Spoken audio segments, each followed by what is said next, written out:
For most of my life, I've had the privilege of taking my safety for granted. In large measure, that's due to the color of my skin. Our black neighbors, colleagues, and friends here in Portland and all across America, they don't wake up every day feeling safe. Not driving to work, not picking up groceries, not bird watching in a park, not even while going out for a jog. This, of course, is not news for black Americans or black Portlanders. This is their everyday reality.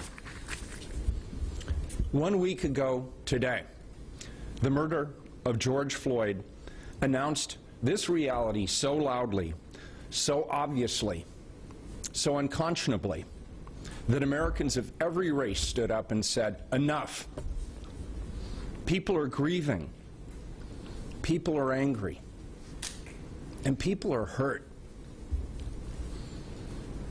And those emotions, they're now boiling over into the streets of America and right here in the streets of Portland. Last night, for the third night in a row, thousands of protesters in our city demanded justice for people of color. They deserve a space to deliver this important message, and they deserve to be heard. Community leaders are listening. As your mayor, I'm listening. Your city commissioners are listening.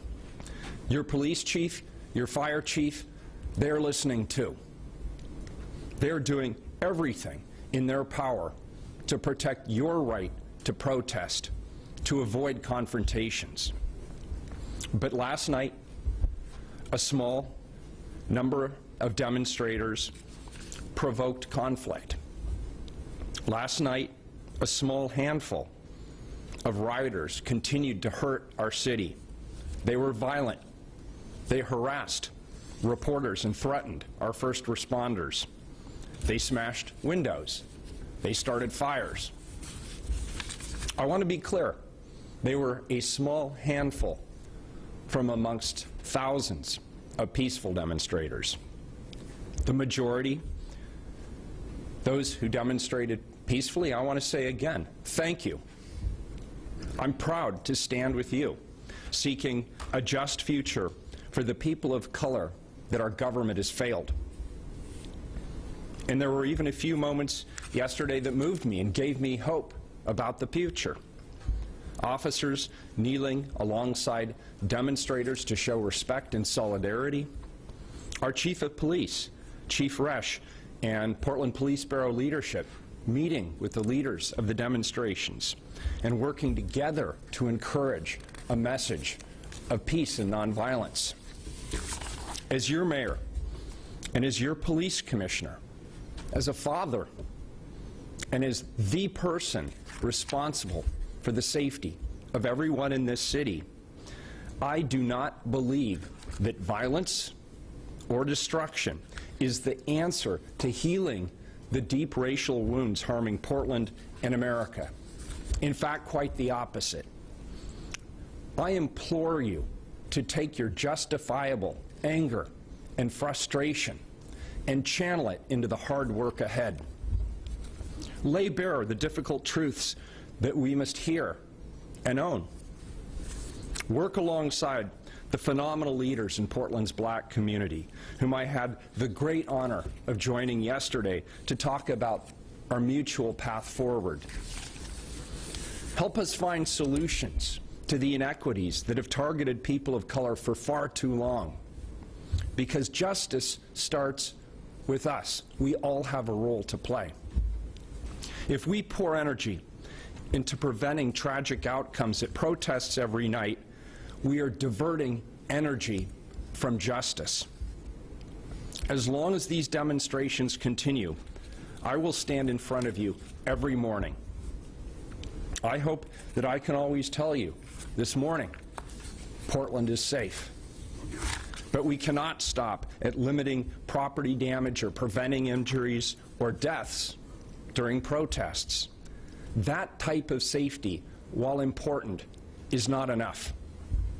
To achieve true safety, we must make this city safe for every person who lives, works, or visits here. We must reach a day when we can stand before you and say Portland is safe, and have that ring true for our black community. I want to end with this. Yesterday, as I say, I had the privilege of standing with my friends and colleagues, black leaders who shared their hopes, their wisdom, their pain, their beliefs in the path forward for America. As their friend and as the mayor of a hurting city, I promised to continue creating spaces for black voices to be centered and elevated. And we're going to do exactly that. Our team is working as I speak on this, and whether it takes the form of town halls or community gatherings or something else, we're going to continue creating that space until we have lasting institutional reform and change in systems all across government. More to come soon on that point. Thank you.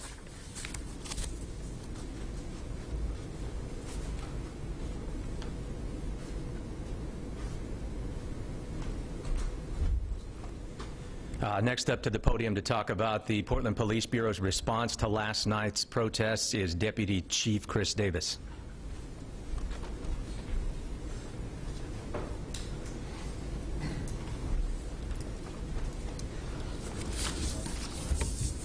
Good morning. I'm Deputy Chief Chris Davis with the Portland Police Bureau. Last night was the third night of large-scale protests that we saw in our city, and it was also the third night in which we saw acts of criminal activity and violence following those protests. Yesterday we saw people at their very worst, and we saw people at their very best. The day actually started off with a pretty remarkable moment between police officers and demonstrators, where after a conversation on a fairly tense moment on a line of officers and a group of demonstrators, the sergeants had a conversation with some people in the crowd, and everybody agreed that they would all take a knee together as a sign of community and a sign of solidarity. And that was a very deeply impactful moment. Later, as more people began to gather downtown, a separate large crowd began forming in Laurelhurst Park. This group eventually moved to the area around the former Southeast Precinct at 47th and Burnside. Thousands of people surrounded that building, and they remained peaceful.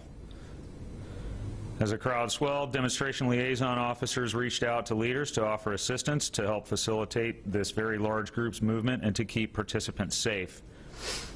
The crowd began to march towards downtown Portland, and we decided to allow this despite them being in the street due to the crowd's large size and the fact that the crowd was still peaceful in nature.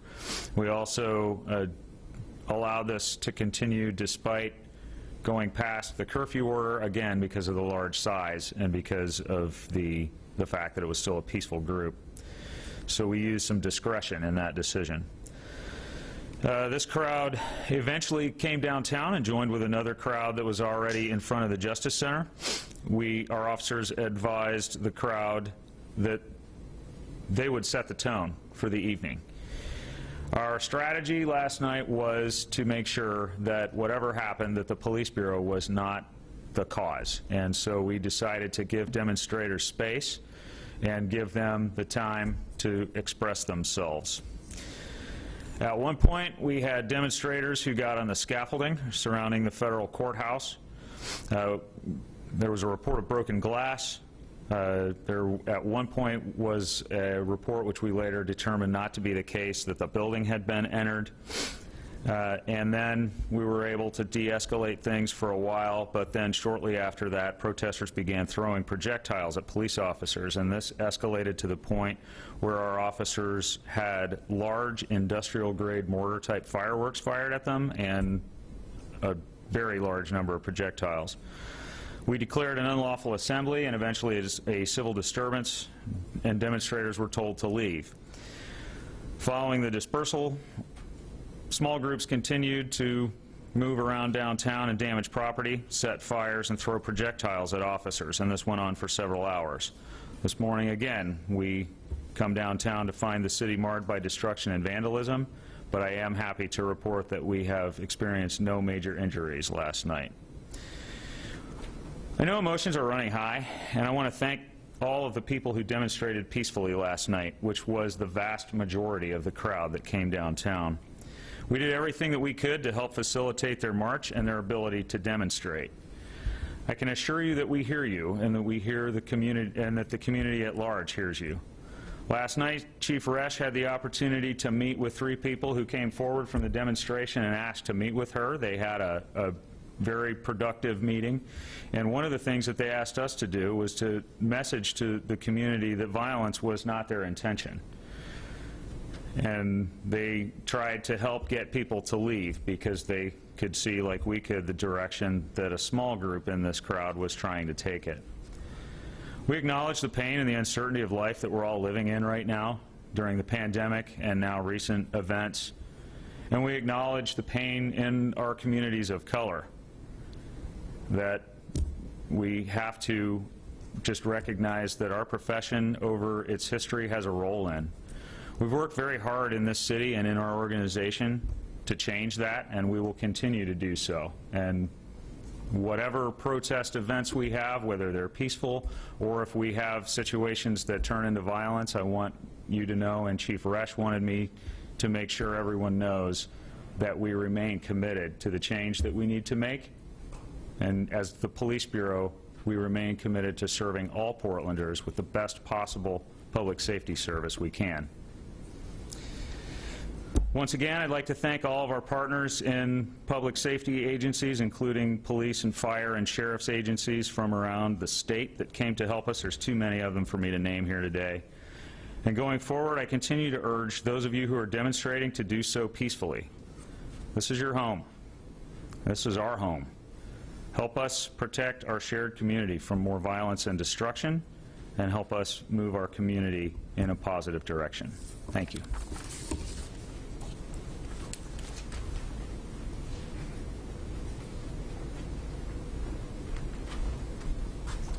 The next speaker is Multnomah County Sheriff Mike Reese. Mike.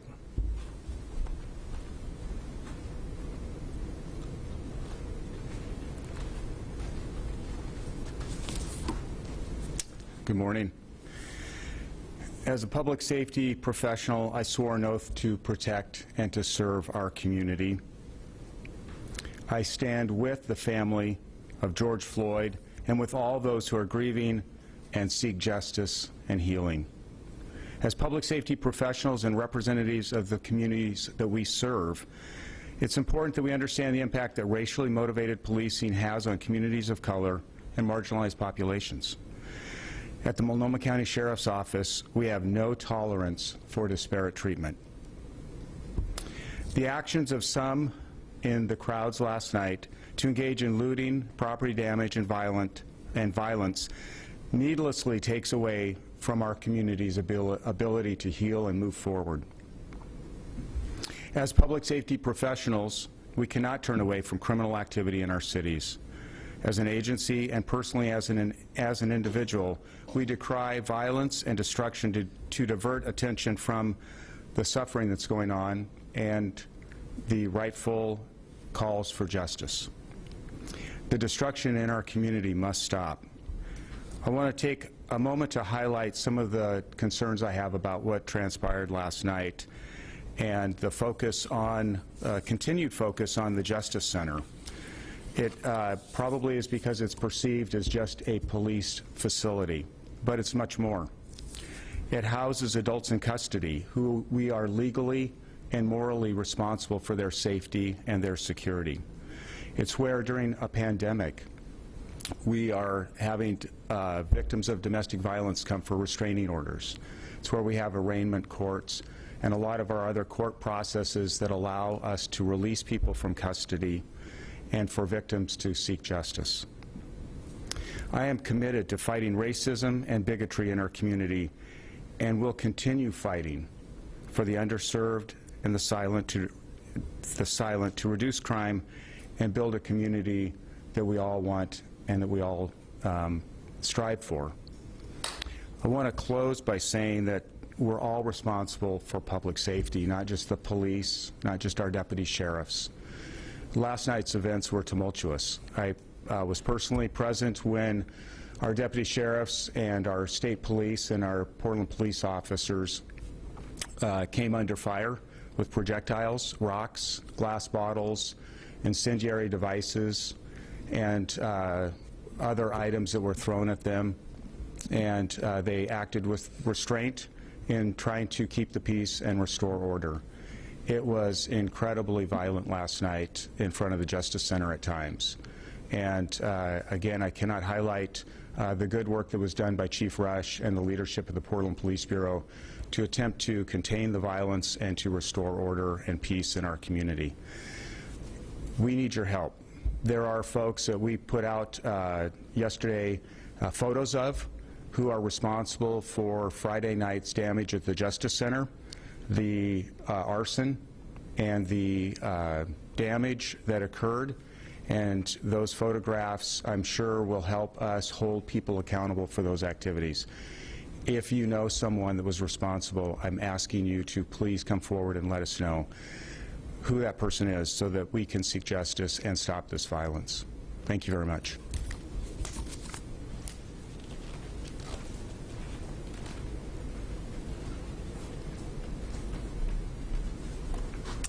Thank you, Sheriff Reese. And our last speaker is Billy Williams, the U.S. Attorney for the District of Oregon. Good morning, everyone. Let me start by echoing what you've heard from Mayor Wheeler and Chief Davis and Sheriff Reese. No one discounts the trauma and the history of racial intimidation and violence that's been inflicted on communities of color throughout this country for our history in this country. What happened to Mr. Floyd is inexcusable, it's criminal, and it's being prosecuted. And so let me recognize the anger and the frustration with the criminal justice system that has been expressed through the protests over the last few days nationally. But let me also mention the words that I heard of Mr. Floyd's brother in an interview this morning as I was coming into work, and that he is asking for peace. His brother would be asking for peace. The violence and vandalism and senseless acts that are criminal is not reflective of the purpose of those who are protesting for justice. So beyond that, with what happened across the United States the last 3 nights, and in particular here in Oregon, is criminal. It just can't be accepted as normal. It has elevated to an organized level across the United States from what we are all gathering in terms of the information. It's just different. It's like a light switch going off at some point, and similar conduct is going on throughout the United States. That puts our first responders, our men and women in law enforcement, in harm's way. Private property owners, businesses, why are they being subjected to this kind of senseless violence and destruction? What I saw at the Justice Center and the Hatfield Courthouse this morning is sickening. This has to stop. And in order for that to happen in the city of Portland, we need help. We need more help in terms of resources for law enforcement. And I'm asking the governor of Oregon to activate the National Guard. Yesterday there was an allowance, as I understand it, of materials that can be used by law enforcement that was allowed, that's part of the materials resourced by the National Guard. But I'm asking for personnel assistance, for activation of National Guard to be ordered, as it has been in 22 other states as of this morning, and the District of Columbia. We need leadership. We need action now. This can't go on. So that's my ask this morning. Mayor Wheeler needs help. Chief Resch and Chief Davis need help. Sheriff Reese needs help. The men and women of law enforcement from multi-agencies around the metropolitan area and from the Oregon State Police. Everyone is doing their best, but we need bodies. We need more numbers to do something to stop this ridiculous violence. This just cannot keep up. So it's time to work with our community leaders, throughout the metropolitan area, throughout the state of Oregon, like we have done for years. We have wonderful partnerships. We have community engagement. We build bridges. This is burning, right? So it's time to stop the nonsense. Thank you.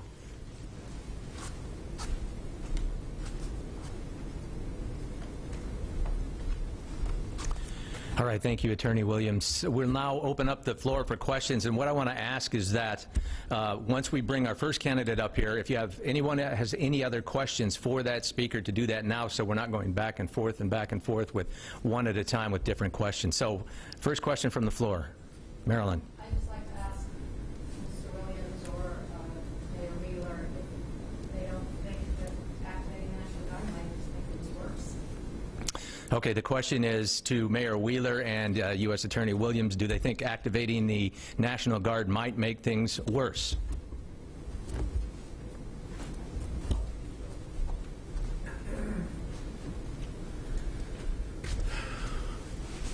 That's a good question. I think that's always an issue, a potential. But at some point, you have to do the right thing. And right now, our law enforcement partners are in desperate harm's way.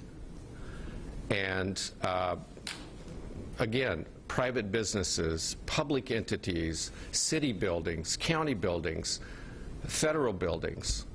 At what point do you make the decision that you're going to do everything you can do to stop the violence? We can have the support of people who are legitimately and lawfully and caringly protesting. They don't want this. That's been communicated to me. They don't want this. So is there a risk? I suppose, yeah, there's a risk every day in many things that we do, and sometimes you just have to accept it and act in a way that where you draw a line in the sand and you say you're going to do everything you can do to support law enforcement. That line's here. It's been crossed. It's time.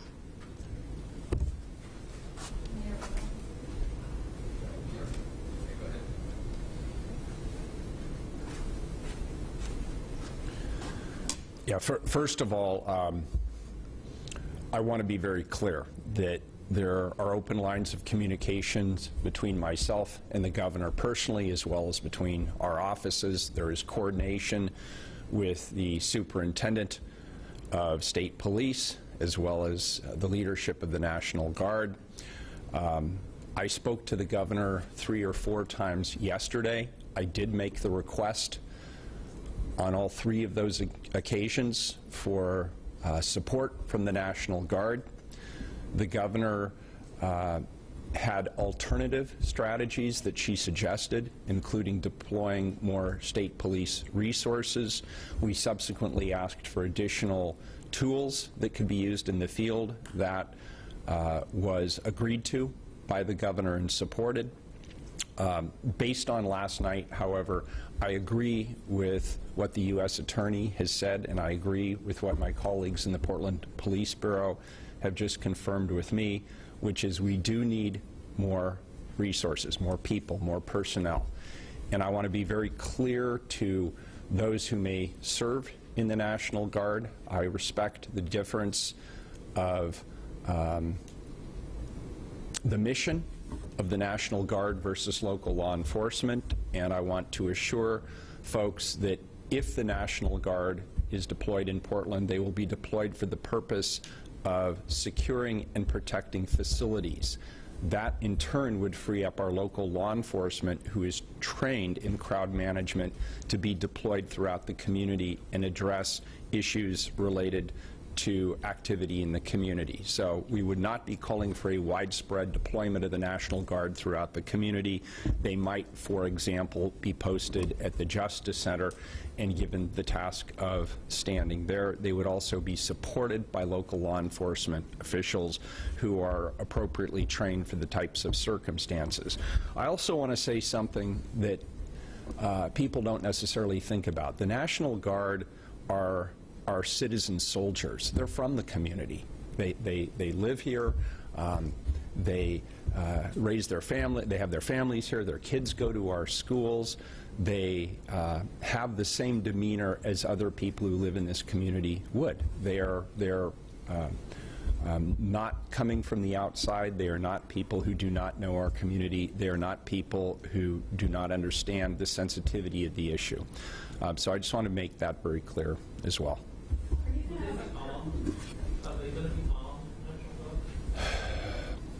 I'm going to defer that question to the individuals who are responsible for the National Guard. I know they are armed differently. I'm going to actually defer to law enforcement. I think they know. Chris, can you answer that question?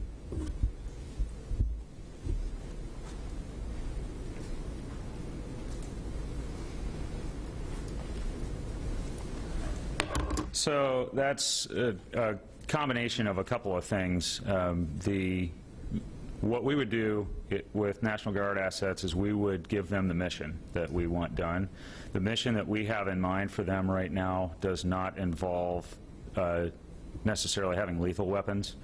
So what we're looking for, and without going too much into the tactics and planning for securing critical infrastructure, we would be looking for their assistance really with guarding critical infrastructure, which would involve some protective equipment. But I also am not in a position to tell the National Guard how to come accomplish the mission that I've asked them to do. We've been in conversation about that, but that will be a combination of whatever mission we ask of them and then their own prerogative in terms of equipment that they bring to accomplish that mission. But what we're not looking for is being out in the community doing crowd management and facilitation and, where necessary, crowd control operations. Chief, have you come to the conclusion that a lot of the problems are coming from people who don't live in Portland? Is that the case? It's a little too early to tell. We have made a large number of arrests, but that number of arrests is a small fraction of the people who've been involved in criminal activity.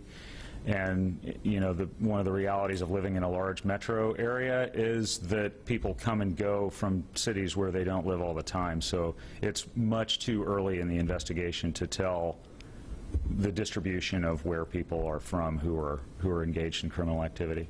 Do you still support a curfew if you're not going to really enforce a curfew? We do support a curfew. As I said earlier, we've used discretion in the enforcement of that curfew because, for example, if we have a crowd of 3,000 people marching down the street, no law enforcement agency has the resources to arrest 3,000 people. It's the same discretion that we use in law enforcement all the time. And I have a question for Mr. Williams again. You mentioned that you had some kind of information about some of this looting and rioting being organized. Can you talk more about that? Good question. I'm not going to talk about the details that are involved in investigations, but I would also note this is common knowledge being discussed nationally. The 3 radio stations I listened to driving in this morning, everyone's talking about it. So in my mind, there's no question that there are organized efforts Identifying the sources of those is a process we're engaged in. It's going to happen, but this is different.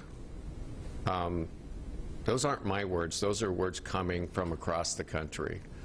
It's different here in Portland.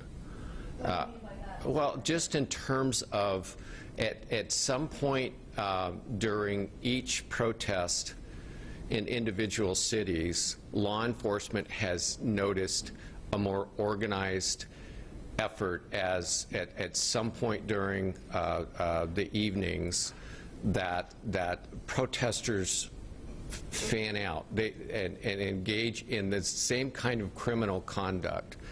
People have been noticed in effect organizing those endeavors, and that's all I'm going to say about it. But have you seen that here in Portland? Yes.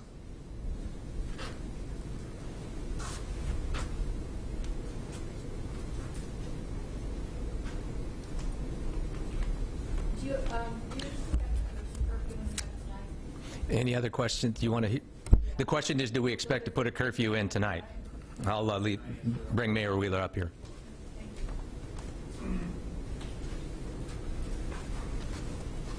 So with regard to the question of the curfew, as of last night, 40 cities across the United States imposed curfews.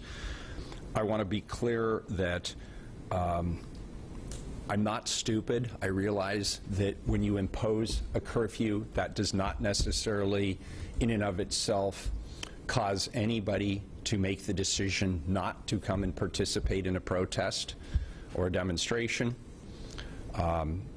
I will even acknowledge that in some cases it might encourage some people to come. So why do this? Why actually extend the curfew? Two reasons. Number one, it sends a clear message to the broader community that in the middle of a large demonstration, that is not the time to come downtown and looky-loo. And we saw a lot of traffic coming into the city, in particular on Friday and Saturday nights.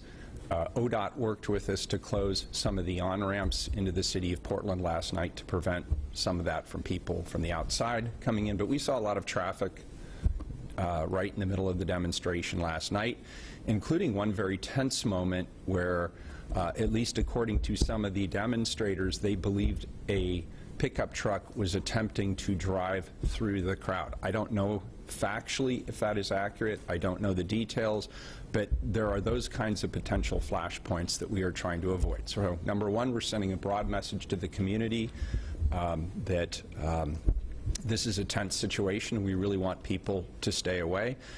And related to that, I want to remind people that we are still in a stay-at-home order as a result of the global pandemic that we should not lose sight of. We are still in the middle of a public health crisis. And so that is the related reason. And I would say one other reason is, as Deputy Chief Davis indicated, while the curfew itself may not dissuade people who are determined to participate from participating, it does give the Police Bureau added flexibility and added legal options in terms of helping to manage the demonstration should it turn violent. And so that, for that reason, we will be extending the curfew tonight. I know in a number of cities they've issued blanket orders to extend throughout the entire week. I still, at this moment, based on what I know as of right now, would prefer to make this decision on a day-by-day basis. But the curfew will be in effect tonight. When will we see the National Guard? I'm sorry? When would we see the National Guard? Well, that would be a decision made by the head of the National Guard and the governor. Ultimately, the National Guard reports to the governor. Has she called them? Do you know? I don't know.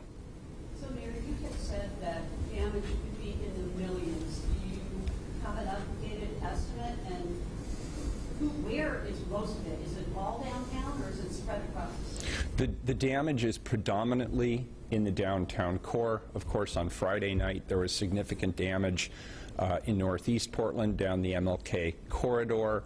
There has been some minor damage in the neighborhoods, tagging and the like. In terms of the estimates, those are being compiled by the Portland Bureau of Emergency Management. I've not yet seen those estimates. I don't know where they are in terms of collecting. I don't know if anybody here, I don't have that information at this point, but I know that the city is gathering that data through the Office of Emergency Management.